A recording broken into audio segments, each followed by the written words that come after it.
Well, it's really coming together now. I've attached those two close enough shapes.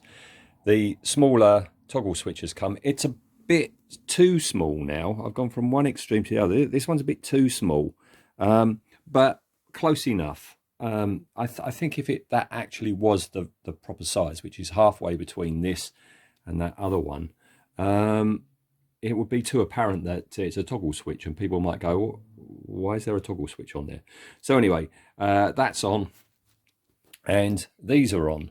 All right, now these are two of the rings off of the Space Shuttle Kit, and on the original, Matt Irvin had a couple of bulbs. I'm assuming they would be P bulbs, and they were operated by that toggle switch there. All right, and he had a couple of lights in there. Okay, now that's fine. They were underneath the R2d2 domes, but he also took time to actually detail that up. So I had to put them on.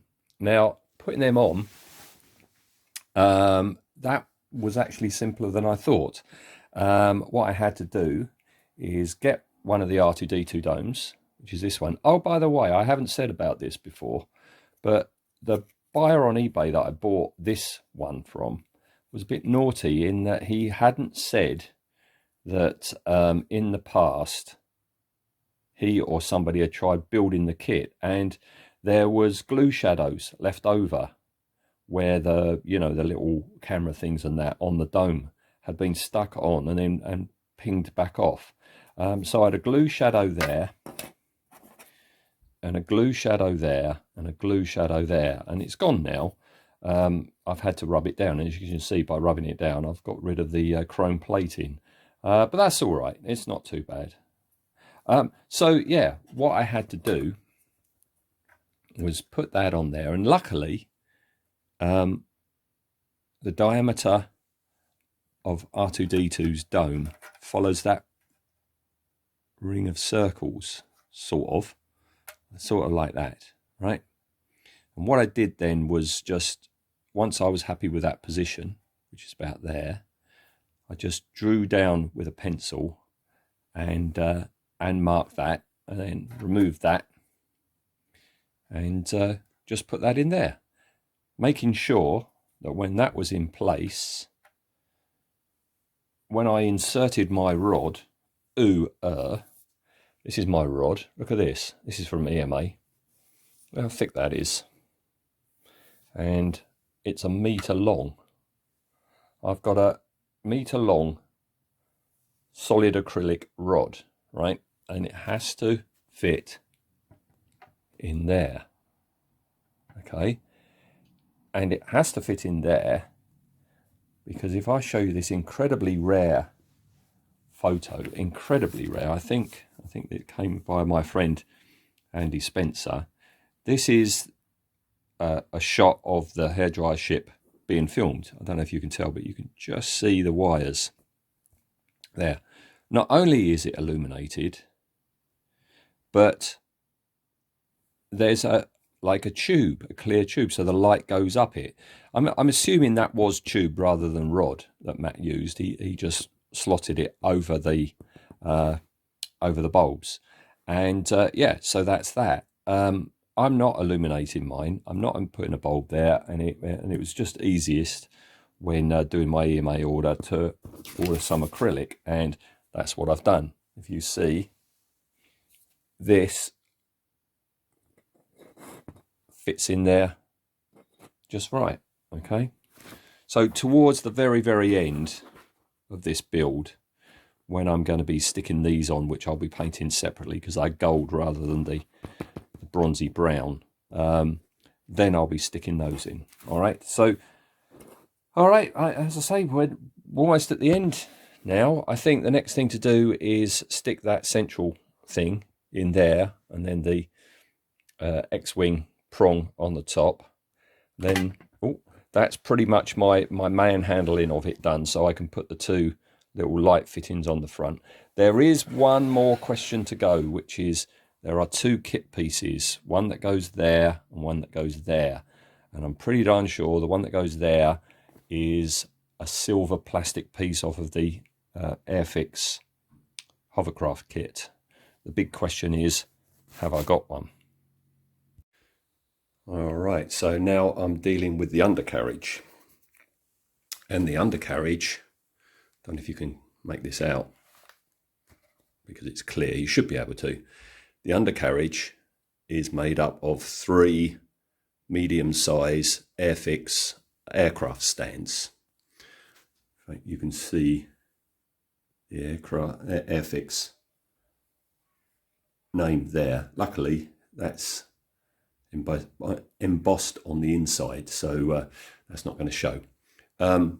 Step 1 is attached to the rear one, and the spacer between that and the actual hull of the ship is one of these. Matt must have had quite a few in his box. One of these hinge sleeves from EMA is actually there. All right. Thanks again to Andy Spencer for pointing that out. I hadn't noticed that.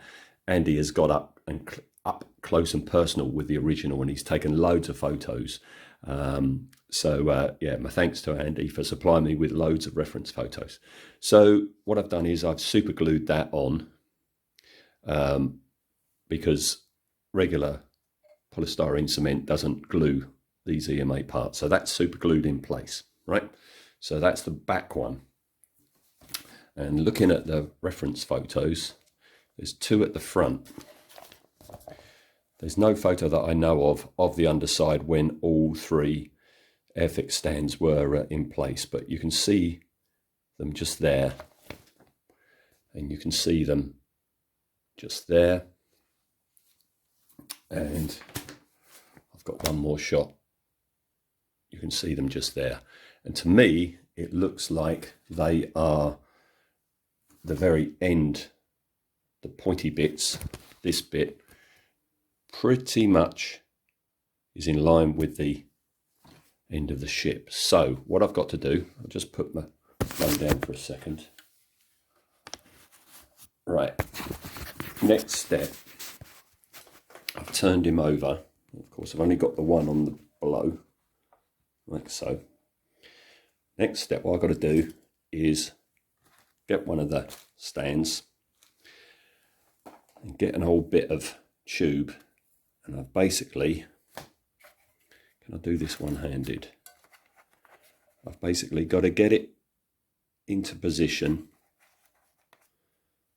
lift it up so the ship is horizontal, try and measure the distance between there and the stand, and this is just an old bit of square EMA tubing.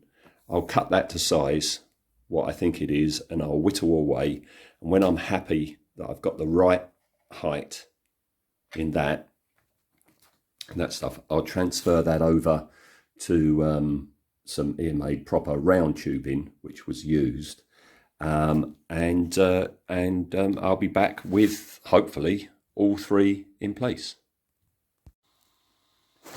Well, that was an unexpected development.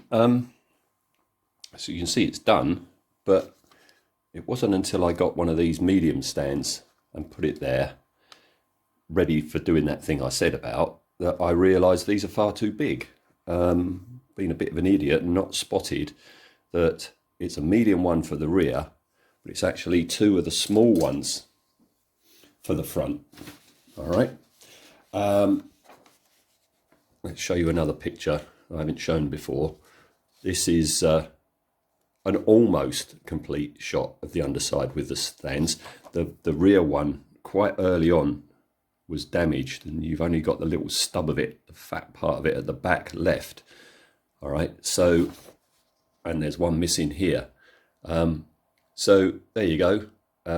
It's a small stand, and by looking at that, and more importantly, looking where that bit of tube was in relation to the screw hole, right, I realised that these stands, they don't sit flush with the front. They project a little bit further out.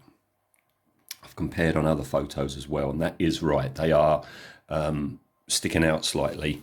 And the other nice bit, and this is always a nice when it happens when you do studio scale builds. You build up an awful lot of spare parts, not only kit parts but EMA parts.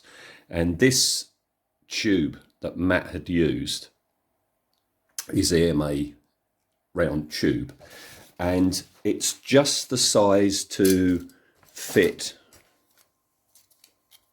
on the inside of the stand you've got on this medium one. You can see here, look, you've got a lug there that the stand slots into. Actually, you've got two on the medium and the large. Oh yeah, and you've got one and a recessed one. Can you see that? But only one that stands proud like that. And that's obviously what it's joined onto. And that bit of EMA tube that I've got slides beautifully over that little lug.